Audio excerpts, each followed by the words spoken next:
Assalamualaikum warahmatullahi wabarakatuh. Selamat pagi teman-teman virtual semua dan Bapak dosen Ahmad Gelora Mahardika. Perkenalkan, saya Nur Hamidah Khalifah Syafi'i dan rekan saya Rinaldi David dan Muhammad Syahrul Dafa. Alhamdulillah pada kesempatan kali ini kami akan mempresentasikan hasil dari jurnal kami yang berjudul Pengaruh Penyebaran Hoaks dan Ujaran Kebencian pada Media Sosial terhadap Kinerja Lembaga Penyelenggara Pemilu Serentak tahun 2019. Untuk lebih jelasnya, penjelasan materi akan disampaikan oleh rekan-rekan saya. Saya akan mempresentasikan yang pertama yaitu hoax. Hoax adalah sebuah informasi yang membalikkan fakta dan informasinya tidak benar. Sedangkan misinformasi adalah sebuah informasi yang di dalamnya adalah sebuah fakta yang kebenarannya terjamin namun telah dimodifikasi sebelumnya. Penyebaran berita hoax di Indonesia terbilang ramai akhir-akhir ini. Meskipun sebenarnya diskursus mengenai hoax ini sudah mulai dibicarakan oleh McDougall. Anda tahu McDougall? Pada tahun 1998. Namun penyebarannya berita hoax yang semakin menjadi ini tidak lain dan tidak bukan disebabkan karena teknologi yang semakin maju dari yang kemarin dan efek adanya revolusi industri sehingga menyebabkan lonjakan angka yang kian bertambah dalam kurun beberapa dekade terakhir ini.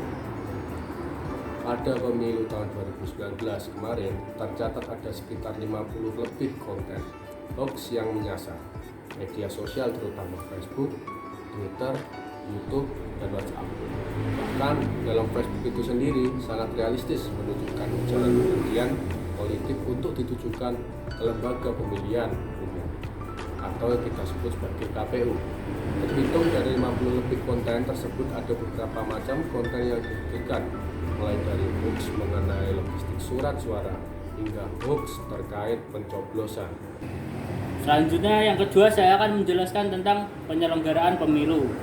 Menurut Undang-Undang Dasar Negara Republik Indonesia, kedaulatan di tangan rakyat dan dilaksanakan menurut demokrasi, di mana secara prosedural demokrasi harus melibatkan campuran tangan rakyat.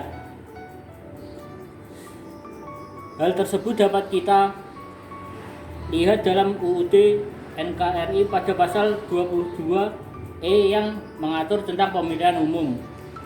Dalam penyelenggaraan dilaksanakan oleh lembaga yang mendapatkan wewenang, yakni penyelenggaraan pemilu. Komisi Pemilihan Umum sebagai penyelenggara pemilu di Indonesia meski tidak disebutkan secara jelas dalam undang-undang karena pada hakikatnya KPU merupakan lembaga independen.